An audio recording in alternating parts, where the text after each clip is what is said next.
En 1967, Jean Giono disait ceci: « Il n'est pas vrai que quoi que ce soit puisse progresser en allant de beauté en laideur.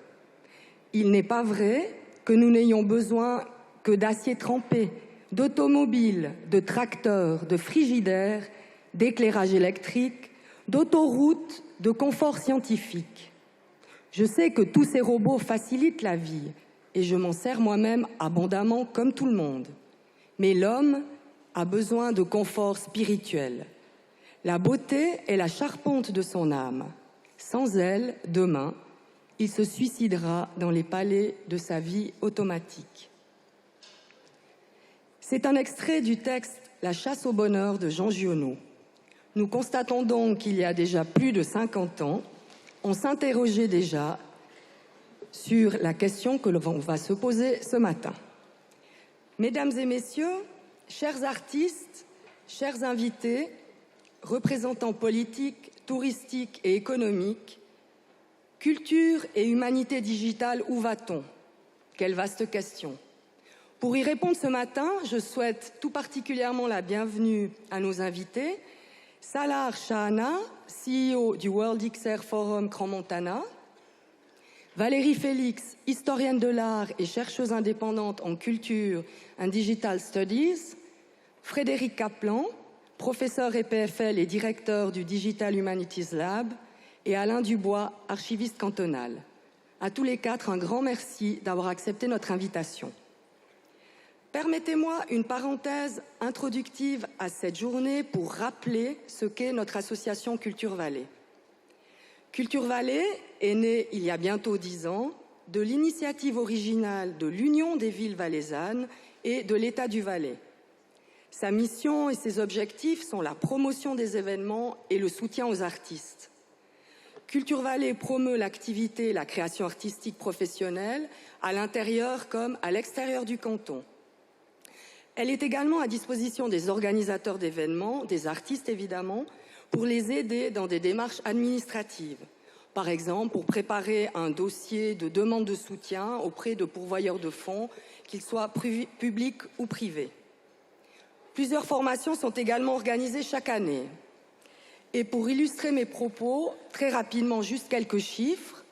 Près de 3000 événements par année sont annoncés dans l'agenda Culture Vallée, ce qui représente 250 événements par mois. Vous êtes 600 artistes, institutions ou partenaires qui annoncent des événements chaque année sur notre plateforme.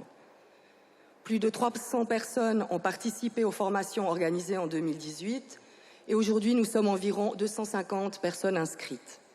La culture est donc bien vivante en Valais et fait partie indéniablement du développement économique de notre canton.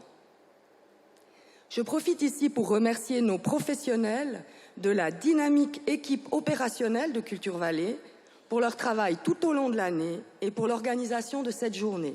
Je cite Sophie Michaud, Valentin Zimmermann, une nouvelle stagiaire dont j'ai encore pas pris connaissance de son prénom, il me semble que c'est Caroline, et notre directeur Jean-Pierre Pralon. Et permettez-moi, pour une fois, de faire un petit clin d'œil à mes 11 collègues délégués culturels des communes et du canton qui travaillent dans l'ombre de notre association. Je cite par commune partenaire en descendant le Rhône, Iris Weder-Brigue, Edith Steren à Viège, Carlo Schmitt à Loèche, qui est également le vice-président de Culture Vallée, Gaël Métraillé à Sion, qui vient de nous quitter pour reprendre la direction du service culturel de Neuchâtel et qui occupait auparavant le poste de présidente de Culture Vallée. Je profite de ce jour pour la remercier encore chaleureusement pour tout le travail qu'elle a effectué à la tête de Culture Vallée. Et elle est remplacée à la ville de Sion par David Lassala, qui vient de commencer son mandat au 1er octobre et à qui nous souhaitons la bienvenue. Je poursuis en descendant le Rhône, Pierre de Ventéry à Savièse, Maître Solsen à Martigny, qui est aussi membre du comité, Bertrand Delars à Bagnes, Anne Grand-Girard à Saint-Maurice, Lorenzo Malaguerra à Monté, et enfin Hélène Joie-Cagnard et évidemment Jacques Cordonnier au service cantonal de la culture. Également un merci tout particulier à tous les politiques en charge du dicaster de la culture dans les différentes villes, ainsi qu'aux présidents, aux communes, aux cantons et à la loterie romande pour son fidèle soutien.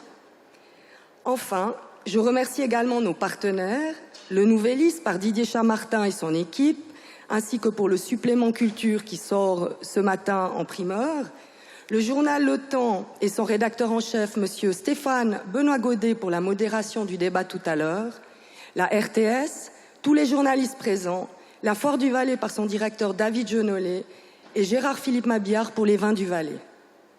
Il ne me reste plus qu'à vous souhaiter de profiter de cette journée pour échanger, pour réseauter, notamment à l'occasion de l'apéritif tout à l'heure.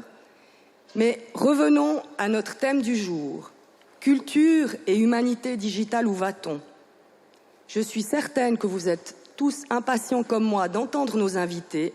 C'est pour cette raison que je passe tout de suite la parole à notre directeur Jean-Pierre Pralon qui va vous les présenter. Excellente journée à tous.